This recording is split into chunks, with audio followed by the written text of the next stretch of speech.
Hi guys, I want you to meet my cat. Come here, Mat Mat. Mat Mat. Mat Mat.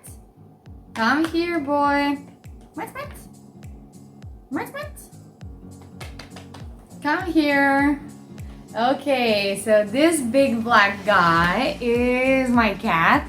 He answers at the sound Mat Mat. His name used to be Beastie. Because he was such a beast when he was younger. I had him for like 11 years already, and 3 years ago when we started having babies, he suddenly shifted his name and personality to Uncle Cat. So yeah, now his name is Uncle Cat, and that is how the kids call him.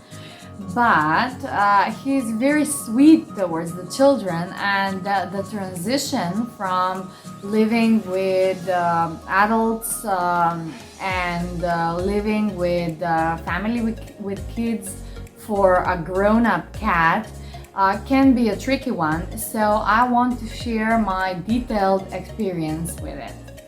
So this guy was living in houses and neighborhoods. We changed 3 different houses with him, and he was not spayed when he was younger.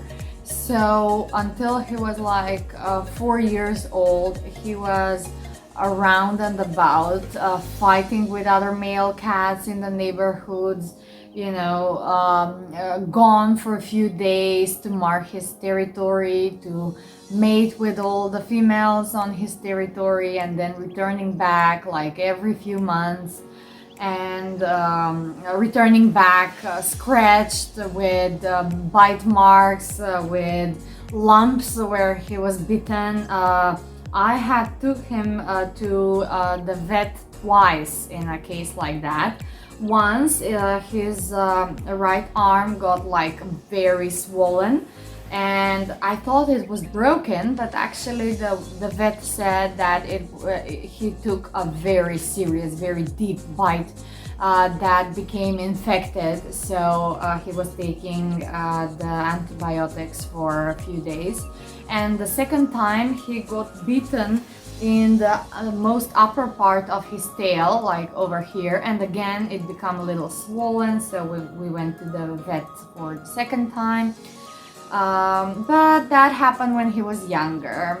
Then when he met my husband, he kind of felt rejected, I guess, because he wasn't returning home like for a full month from the moment that he tried to connect with my husband. And I was like, okay, just leave out the cat, you know. He was in my place and we're having a coffee and the cat goes in his lap, and he was spending the days outside, so he was not in very clean and neat. And I was like, okay, please put the cat away. Yeah, that's fine, you don't have to pet it like first day you see him. And this little guy, Beastie, figured out that I switched him for another male, for for another man in the house. And he started going away from home, like staying all day and all night outside in the yard, returning once a day just to get his can of food, and then going out again. And he wouldn't even try to pet, try to sit in my lap, you know. He wouldn't do anything, just eat his food and head straight out once again. And then I figured out like this guy must be mad at us. So I started giving the food to my husband. Like whenever the cat returns home, I'm like, okay, could you please feed him instead of, you know, I feeding him. And then they got kind of connected. So in a few months, when we moved in together with my partner, he was more connected with him, and in the end I was the one being jealous on their bromance. So Anyway, we figured that out, and the next big transition was spaying him. So he was very, very frightened after the spaying operation. It took him like 4 or 5 months to recover. I mean, not physically, he was well in a day or two after the surgery, but he would freak out on any louder sound, on anyone coming to the house. We were moving like we changed like 2 more apartments after that, and he was like very freaked out from the new spaces, like very possessive of that one corner of the apartment or that one chair, and he would use only one chair or one spot for lying down like for weeks, and then switch on to the next one. And of course, probably the largest transition was having a baby in the home. So in this apartment, he was very used to it. Like he lived for 5 months here before the baby came, and once we started preparing for the baby, like buying this changing table, buying the crib, the transporters, the relaxing cribs and stuff like that. So with every new piece of equipment that we would bring in our home, this guy needed to spend like a day or two inside the bassinet, inside the crib. He would, sneak on and spend the night on top of the changing table. So that was like hilarious. And I read somewhere on the internet that they can be accustomed of the smells of the baby before the baby arrives. So I was, giving him to smell all the baby creams and shower gels and shampoos and all the cosmetics that we bought for the baby, showing him all the little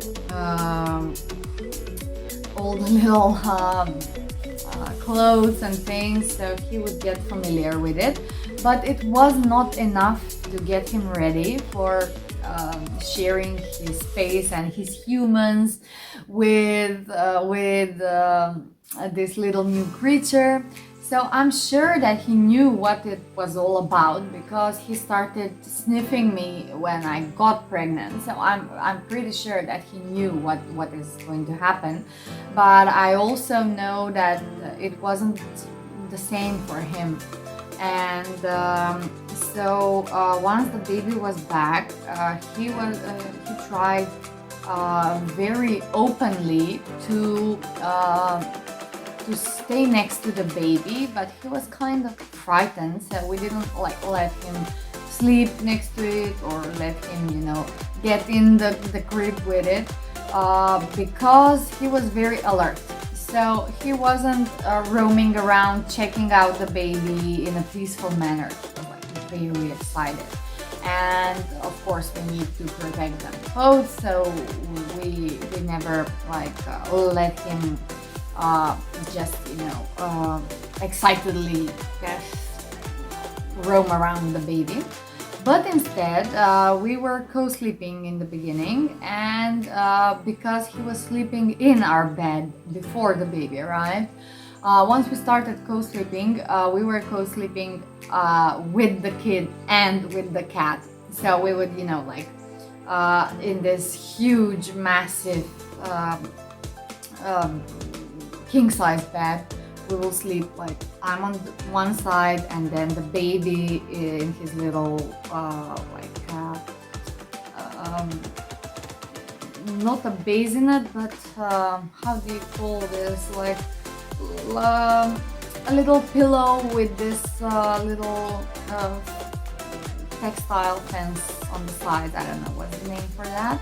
So then there was the baby, then there was my husband, and then there was the cat next to my husband. Sometimes when he was squeezed to the end of the bed, he would, lie like this, like all length, full length on the side of the bed. Yeah, that was pretty hilarious.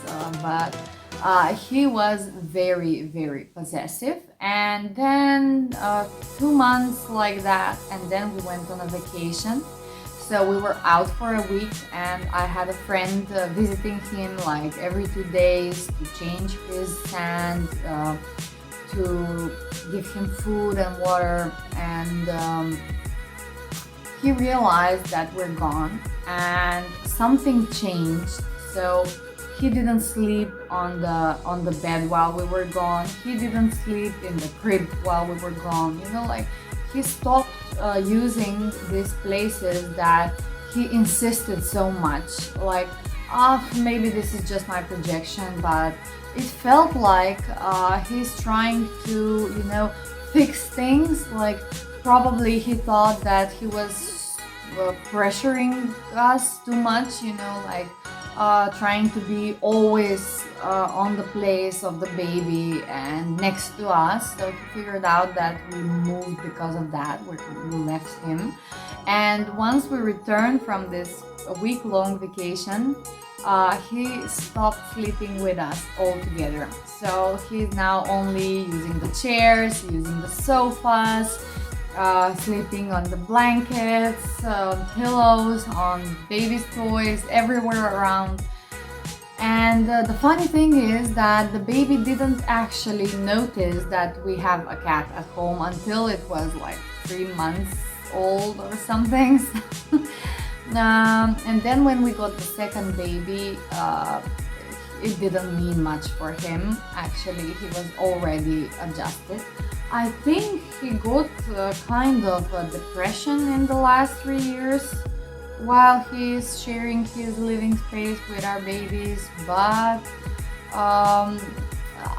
that is not directly related with the babies. So at first he was running away from them, like trying to go somewhere else, trying to, you know, sit on a higher shelf so he won't be molested, you know. He didn't like if the kids touch him or pet him or try to squeeze his tail or try to bring him toys and try to connect and play. So he was like the adult cat. He was all above that, you know. But then again, he got very lonely, and especially with the birth of the second child, we got like no time for him.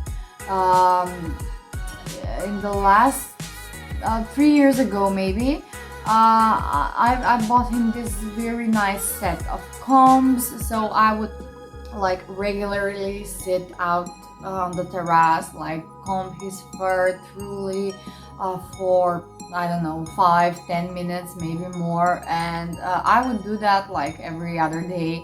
And my husband, he would like also he goes out on the terrace for a smoke. So almost every time he goes out with the cat. So that is like his rest and petting time. And then after the second baby got in the picture, like we don't have time for that. So I'm like giving him rubs like this and combing his fur like once in 2 or 3 weeks maybe. So he's not neglected actually. All of his basic needs are being met. But most of the time, when we get to have some free time, we need that time to spend it on our own needs and things that we got deprived of during the quarantine, especially during the lockdowns. You know, it was crazy with 2 babies at home. And then he kind of figures his own way around, like trying, whenever he sees a grown-up sitting with an empty lap like this, he would, you know, hop and try to get his cuddles like this. So that's really sweet, and I'm really sad when I need to, you know, turn him down because I'm not in the mood or I have other things in plan. But this kind of neglect and depression for him came along with the need and his idea to connect with the children. So once the babies are now 3 years old and 1 year old, especially the 1 year old is very interested in touching him, you know, like he's very soft because he's very fat and chubby and he has this nice thick fur texture. So the baby just loves to stick his little hands in his back and try to massage it like this. So he's getting ready to bite me when I do this. You see, he turns around all the time. But when baby does it, he doesn't mind it. So I guess that is their way to connect. And also, if they would, you know, just set him like, they touch him all over and, you know, annoy him, he will just get up, but he won't leave the space unless he is very annoyed. So he'll just turn around the tail, and he hates being touched on the tail. You see, he left my lap because of that, like protesting. But he lends the tail to the kids because he knows that they love to, you know, squeeze it and touch it. Don't try to bite me, big boy. Don't try to bite me. He's little Uncle Cat now, so he takes care of the children, trying to keep them entertained. And yeah, they got in a kind of conflict. So every once in a while I find a little bite mark like this and a little scratch mark on the arms of the kids, but I've never seen him like really attack someone, or especially attack someone if he hasn't been like annoyed for a while, at least before that would happen. So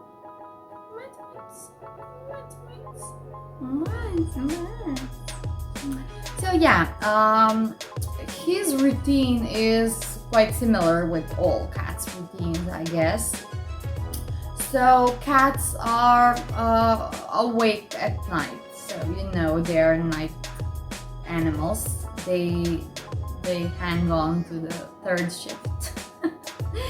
So yeah, he is up and around anytime between 2 a.m. and 4 a.m. and this usually results in getting my husband to wake up and give him some food at 4 a.m.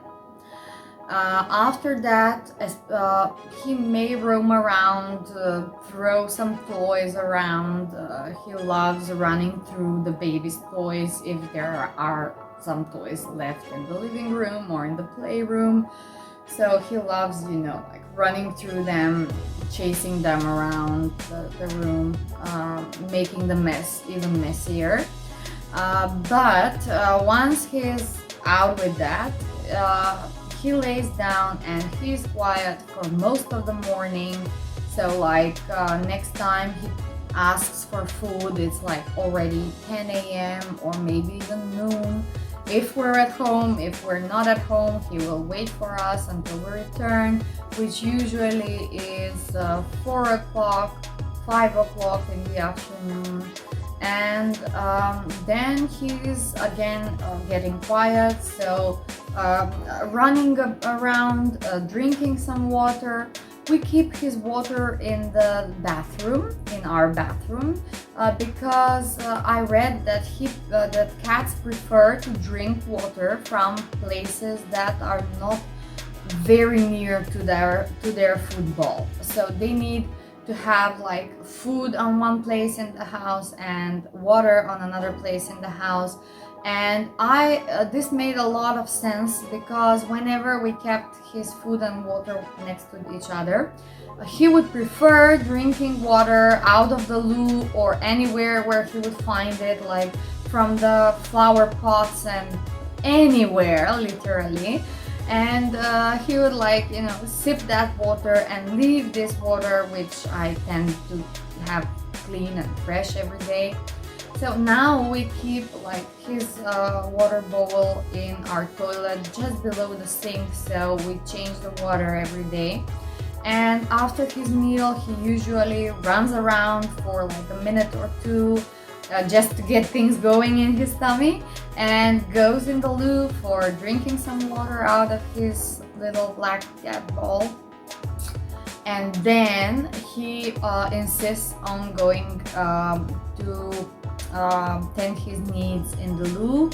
So I open the door where his loo is on the second terrace in the apartment. He goes there, he does what he do, he comes back in and he finds the best spot, whether it's a chair, whether it's near the heating, whether it's a pillow or some soft furry toy that some of the kids left around. So he finds this place and sticks to it like all the way until late in the evening when he is hungry once again. So that usually if he smells that we're preparing some meat or something extra smelly, you know, with a nice aroma of food, then he would, you know, try to join us in the kitchen, do meow meow, get curious about what we do, what are we preparing, what are we eating if he hears the cutlery. But most of the time he's just, you know, happy with the cat food or a sniff of whatever we're having. And but he doesn't like human food, maybe raw meat. So when I cook meat, I just chop off, you know, the things that I won't use in the meal I'm preparing, and he'll, you know, just dig them. But we don't cook meat that often, maybe once or twice in the week. So, and not every time there are leftovers for him. But yeah, he's definitely keeping me company in the kitchen. And yeah, he's such a nice chubby guy to have around. So yeah, I guess this was our me time for today, Uncle Cat, wasn't it? Wasn't it? Are you gonna say bye-bye? Say bye-bye to the camera, you chubby cat. Say bye-bye. Bye-bye. Bye-bye. Yeah, I used to clip his nails like every week or so when I got my first child, like not all the way, so only the tips, so it would be, whoa, he's be careful, he's retaliating.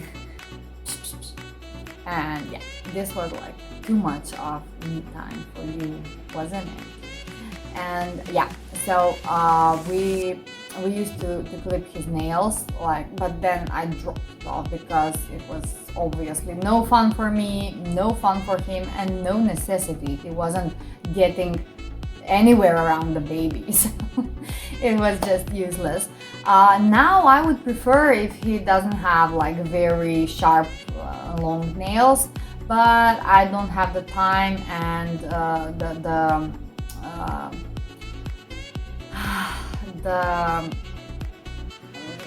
just time to, you know, wait for a perfect condition for when he is not annoyed too much, to let me just cut his nail tips properly and, you know, without a fuss. Okay, so yeah, this was our cat's life and routine. Hope you enjoyed it. Have a nice time. Bye bye.